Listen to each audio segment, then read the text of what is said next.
За юу яцхан бамбарнууд минь. Үхэл үргэлж бидний эргэн тойронд байдаг гэвэл та итгэх үү? Өглөөс ирэхэд, гэрээсээ гарахад, машин замаар гарахад, ажил дээрээ байхад бүрж болоогүй таныг өдрийн хоолой идэж байхад хүртэл үхэл яг дэргэд чинь байж л байдаг. Гэхдээ бидний зурагдсан зураг, хувь тавилангийн дагуу үхэх цаг нь болоогүй тул бид өчигдөр бас өнөөдөр эрүү сарвал амьдарч байгаа. Гэхдээ маргааш юу болохыг хэн ч мэдэхгүй. Final Destination буюу эцсийн зогсоол нь дотроо 6 кино, 10 роман болон 2 комикийг агуулдаг Америкийн аимшигын цуврал франчайз. Америкийн кино зохиолч, найруулагч Jeffrey Reddick-ийн алдарт X-Files цуврал зориулан бичсэн зохиол дээр нь New Line Cinema-тай хамтарснаар Final Destination гэх тусдаа бие даасан цуврал эхэлсэн байдаг. Үхлээс зугтаж чадсан ч зурагдсан хувь тавилангаасаа зугтаж чадахгүй гэх гол утгатай энэхүү цуврал нь араасаа дараалсан сэтгэл сэртхийлгэм амьдралд бүр траума болж үлдэхээр үхлүүдээрээ алдартай. Хамгийн сүүлд Final Destination 5 дугаар анги нь 2011 онд нээлттэй хийсэн бол 6 дугаар анги болох Final Destination Bloodlines нэртэй 6 дугаар анги нь энэ оны 5 сард нээлттэй хийхээр төлөвлөгдсөн байгаа. За тэгээд иймэрхүү олон төрлийн үхлүүд гардаг киног Тороо анх удаага ярих гэж байна. Тэгээ манай бамбарнуудад хэр таалагдах нь мэдэхгүй байна. Юу ч гэсэн энэ ангийг нь үзээд араас нь дараагийн ангиудыг нь шинэ анги нь гарахаас өмнө гяс базаад оруулъя гэж байгаа хүмүүс байвал сурснараа доор комментоор бичээрэй манайхаа. 2000 онд хийгдсэн хамгийн ихний анги болох Final Destination-ыг найруулагч James Wong найруулан IMDb-гээс 6.7 оноо авсан ба 23 сая доллараар бүтэж нийт бараг 113 сая долларын ашиг олсон байдаг. Яг тэгэхээр алдарт Final Destination киноныхаа 2000 онд хийгдсэн хамгийн ихний анги руугаа орцгоё.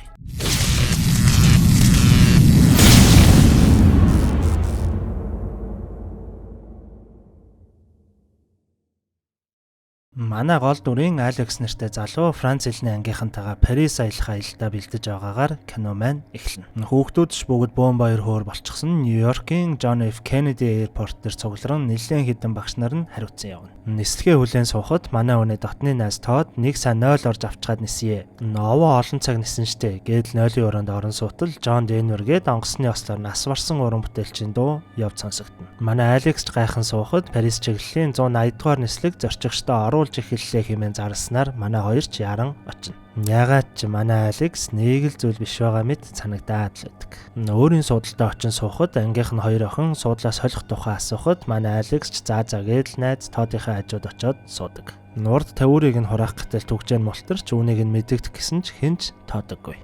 Урт удаан хүлээсэн аялалч эхлэж дөнгөж онгоц хөөрч эхлэхэд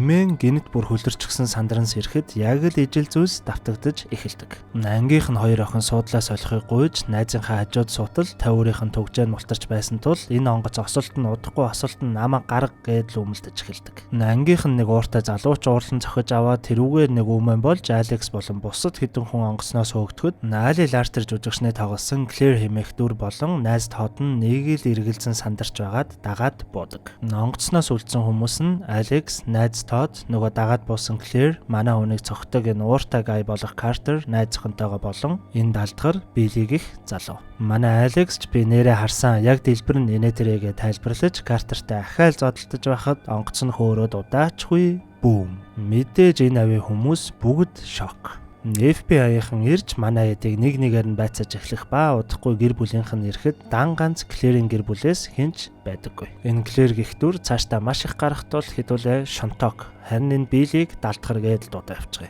Шонтокийн гэрээс хүн ирээгүй байсан тул манай Алекс ээж автагаа хамт харихдаа замдаа дөхүүлж өгдөг. Алексийг гэртээ ирээд шокноосоо гарч амжаагүй байхад телевизээр мэдээ гарах ба уг 180 дугаар нислэгийн дэлбэрэлтийн шалтгааныг одоогоор тогтоож чадаагүй байгаа ба нэг ч амьд хүн үлдээгүй буюу нийт 287 хүн ам үрэгдсэн гэх мэдээ гардаг. Ослоос хойш 39 өдөр өнгөрч сургууль дээр ослоор ам өргөцсөн хүмүүст хүндэтгэл үзүүлэх ёслол болж байхад зарим нь манай үнийг зүнж мэтээр л харж, зарим нь бүр цээрлэн юм ярихаас ч айж байхад өнөө шонтог ирээд намиг минь аварсанд баярлаа гэд цэцэг өгдөг. Оройн болоход манай Алекс гэртээ сууж байхад гинтэл нэгэн шар шувуу цонхыг нь мөргснөөр барьж байсан сонингоо шитгэд сэнсэнд нь таслагдсан жижигхэн сонингийн хилтерхий хөлн дээр нь унах ба харвал Тод хэмээх үг үлдсэн байдаг. Яг энэ үеэр дотны найз Тод нь гэртээ байж байхад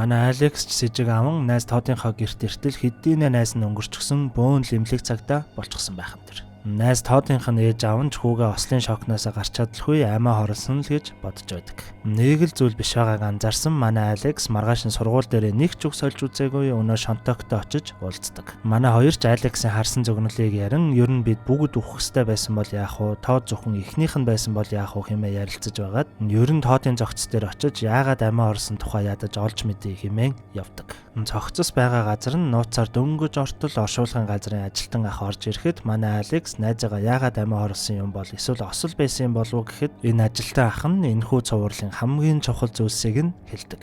Нүхэлд осол эсвэл давхцал гэж огт байдаггүй. Бүр зүхтах ч арга байхгүй. Бид бол ердөө л сүүлнээсээ муураар зуулгасан хулганууд. Нэг л буруу хөдөлбөл мөнх бусыг үзнэ. Улаан гэрлэн дохион дээр зогсох эсвэл гүүх. Онгоцоор нисэх эсвэл буух гэдэл бүгд л чиний булшууга явах уу үгүй юу гэдгийг зурсан зураг төрөг хөв тавилан байдаг. Манай Алекс сандран тэгвэл үхлийг хуурах арга байгаа юу гэтэл унаах. Чи онгоцноос бууснараа хэдийнэ үхлийг хуурсан. Харин одоо та нарын үхэх ёстой зураг төрөг хэрхэн өөрчлөгдөж дахин зурагдаж байгааг харж байгаа биз? Магадгүй энэ үйлдэлээрээ чи эрэлхийн элчийг ч уурлуулсан байж болно. Хизээ чиний өдөр ирэх вэ гэдгийг сайн анзаар. Удахгүй уулзъя хэмээн хэлэн хоцордог. Манай хоёр ч нэлээд жихүүцэн бараг л зүхтаад гардаг. Маргааш нь Алекс өөрийн харсан нөгөө Тод хэмээн бичсэн сонингийн тасархайг үзүүлэн өчигдрийн ахын ярьсан гайхан ярилцсан сутал гинтэл Алекс шилний тусгалд автобус харагдана. Алекс ч бид үнэхээр тэр ахын хэлсэн шиг үхлийг санаандгүй хуурчихсан. Одоо үхэл бидний араас цаг минут тутам бүшгэж байгаа бол яах вэ? Ингээд л шонтгортой ярин сутал өнөө танхаа Картер найз зохинтойгоо явж байх ба өнөө далдгар болон эмэгтэй багш нь ч тэнд санаандгүй явж таардаг. Ер нь бол амьд үлдсэн хэд маань бүгд санаандгүй нэг газар таарсан байдаг. Алекс танхаа Картер хоёрч сурснараа хэрэлдэж байтал Картерийн найз охин энэ бүхнээс чинь одоо би залхаж байна хэмээн уурлан эргэж хараад явах гэтэл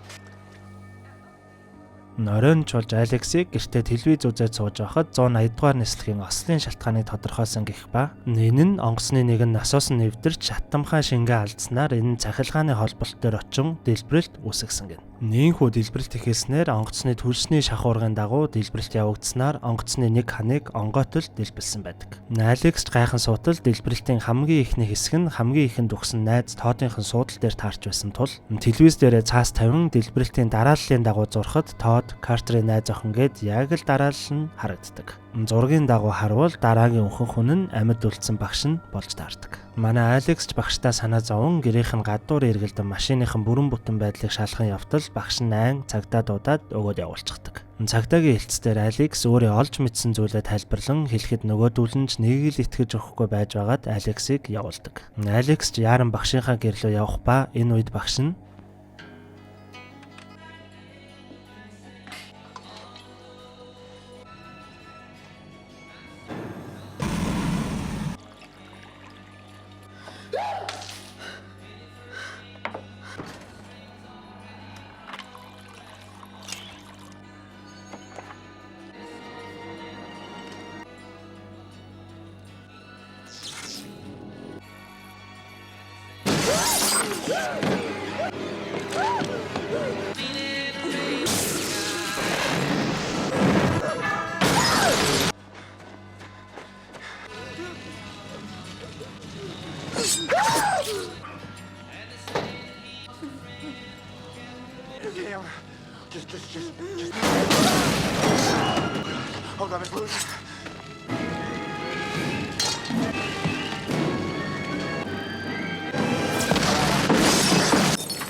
Үлдсэн хэд маань ерөнхийдөө энэ дараалал зурагдсан зураг зэрэгт бүгд итгэж эхэлсэн тул ахин уулзалдаж явж байхад өнөө танхаа Картер чинь одоо үнэхээр миний ээлжин бол одоо шууд үнэн үгүйг нь шалгацгаая гээл машинтайгаа хурдлаж явсаар эцэст нь төмөр зам дээр ирээд зогсчихно. Яг галт тэрэг ирж байхад өнөө танхаа Картер ч өөрөө сандран гарах гэж үзэхэд хаалга нь өөрөө төгжигдэж аюулгүй бүс нь гацаж эхэлнэ. Манай Алекс ч гээс очиж танхаа Картерыг аврах ба ашгүй зурагдсан зургийн дагуу үхлийн дарааллыг эвдэж Картерыг аварлаа хэмээн ярилцаж байхад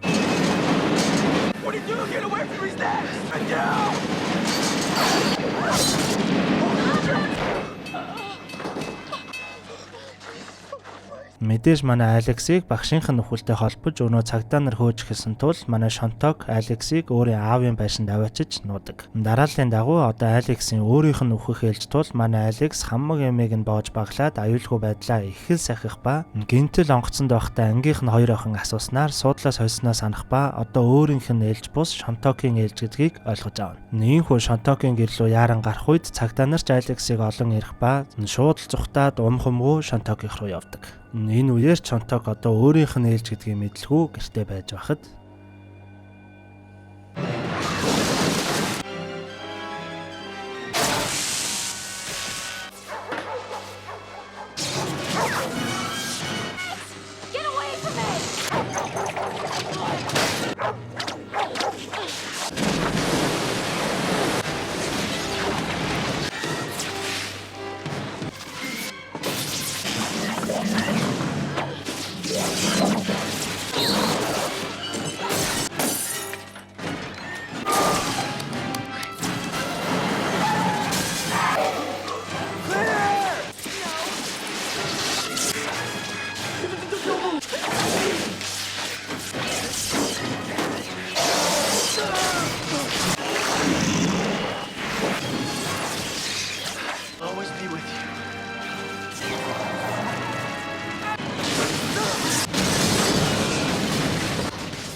Нийнхүү танхаа Картер болон Шонтокийг ахин үхлийн аюулаас аварснаар манай хэд дахин зурагдсан хувь тавилангаа хуурч гуруулахны амьд үлдэж чаддаг. 6 сарын дараа явах гээд явж чадаагүй Парисын аялалдаа гуруулахнаа явхад манай Алекс болон Шонток хоёр хэдийнэ хосууд болсон харагддаг. Бүх зүйлс ашгүй ингээд дууслаа хэмээн хондох тулхан суухад манай Алекс өнөө дарааллаа ярьсаар л байдаг. Гэтэл гинтэл тал талд нь эвгүй зүйлс харагдснаа уух зүйлс нь асгарахад дараалал бичсэн цаасан дээрх ми хэмээн өөрийгөө бичсэн нь л норсон харагддаг. Манай Алекс ч сандран та хоёр эндээ байж байгаараа би буудлын руугаа явлаа хэмээн хэлээд дөнгөж босоод явтал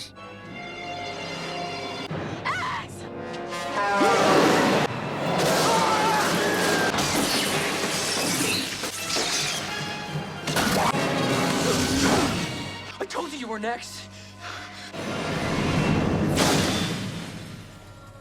Яа энэ нэрэ бас л эвгүй кино шүү те. Тэр ангийнхан даалдаг нөхрийн төмөр зам дээр өгдөг хэсгийг нь багтаа үзээд бараг л зүүдэнд ордог байсан да. Зэг тэгээд энэ болтол үтсэн бүх бомборнуудаа баярлаа. Шин цувралын эхний ангич бас эвгүй эхэлж байна шүү те. Дараагийн анги нь удахгүй орох тул манайхан юу ихэ мэдж байгаа ш та те. Сабаа дараад сүсгэлээ байж байгаарай.